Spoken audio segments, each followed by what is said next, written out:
পেহেলগাঁওয়ের নারকীয় জঙ্গি হানার 1 মাস পার, এখনো শোকে পাথর এই জঙ্গি হামলায় নিহত বিতান অধিকারীর পরিবার। এখনো শয্যাশায়ী বিতান অধিকারীর মা। এখনো কেন্দ্রীয় সরকারের আর্থিক সাহায্য মেলেনি, তবে রাজ্য সরকার আর্থিক সাহায্য দিয়েছে, পেনশনের ব্যবস্থা করেছে। এমনই দাবি পেহেলগাঁও জঙ্গি হানায় নিহত বিতান অধিকারীর মামা। ওর যে শিশু সন্তানটা সেও একটা কিরকম একটা পরিস্থিতির মধ্যে এখন খুঁজে বেড়াচ্ছে, বাবাকে খুঁজে বেড়াচ্ছে। বাবা কই না, হোয়াটসঅ্যাপে ও তো কথা বলতো বাবার সাথে না, এখন মোবাইল করে দেখতে বাবার নেই তো ছবিটা। আর দিদি যায়, এরা দুজনে এমনি অসুস্থ। দিদি তো পেসমেকার লাগানো, সেটাও চেক আপ করতে পারিনি এই ইয়েতে ঝড়ঝাপটা। তবে যায় ওর অসুস্থ হয়ে গেছিল মাঝখানে। আমরা ওষুধপত্র ব্লাড টেস্ট করে ওষুধ দিচ্ছি, এরকম আর একটা পরিস্থিতির মধ্যে আছে আর কি। মাননীয় মুখ্যমন্ত্রী এখানে আমার ভাগ্নের ওয়াইফ এবং তার বাবা মা এদেরকে 10 লাখ টাকা ভাগ করে 5 লাখ করে দিয়েছেন আর কি। এটুকু সাহায্য করেছেন, একটা পেনশন উনি শুরু করেছেন ওদের জন্য আর কি। কেন্দ্রের তরফ থেকে আমরা বুঝতে পারছেন এটা নিয়ে কোনো, কিন্তু শুধু আমাদের না, ধরুন আরো যে 26 জন যা মারা গেছে, এই ব্যাপারে কোনো উচ্চবাক্য আমরা ঠিক বুঝতে পারছি না। কিন্তু আমি বুঝতে পারছি না ওই কেন্দ্রীয় সরকার থেকে কোন রকম না আশ্বাসবাণীকে আমরা ঠিক বুঝতেই পারছি না ব্যাপারটা। প্রধানমন্ত্রী যে পদক্ষেপ করেছেন তাতে খুশি মন্তব্য পেহেলগাঁওয়ে নিহত কলকাতার সমীর গুহশ্রীর। তবে পেহেলগাঁও হামলায় জঙ্গিদের দ্রুত গ্রেপ্তারের দাবি কাশ্মীরে নিহত পর্যটকের স্ত্রী শর্বরী গুহর। ম্যাডাম 1 মাস হয়ে গিয়েছে, এখনো পর্যন্ত প্রধানমন্ত্রীও বলছেন যে বদলা নেওয়া হয়েছে। হ্যাঁ, প্রধানমন্ত্রী যা স্টেপ নিয়েছেন ঠিক আছে, আমরা সেটাই চাইছি। যারা সেদিনকে এই ঘটনাস্থলে ছিল তাদেরও খোঁজ চলছে। হ্যাঁ জানি, এখনো পাওয়া যায়নি।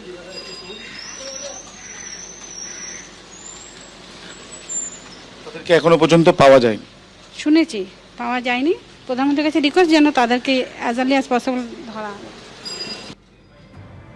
সেনাবাহিনীর প্রতি আমার গভীর শ্রদ্ধা।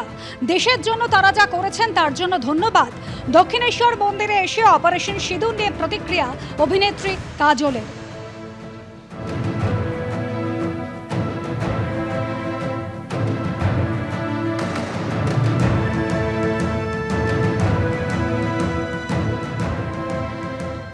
I just want to say that I respect the armed forces and I thank them for all of their service to the country. Thank you.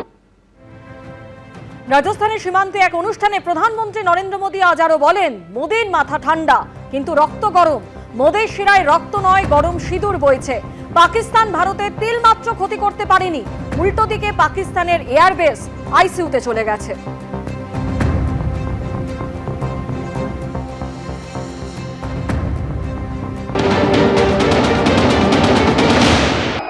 Modi का दिमाग ठंडा है, ठंडा रहता है, लेकिन मोदी का लहू गर्म होता है।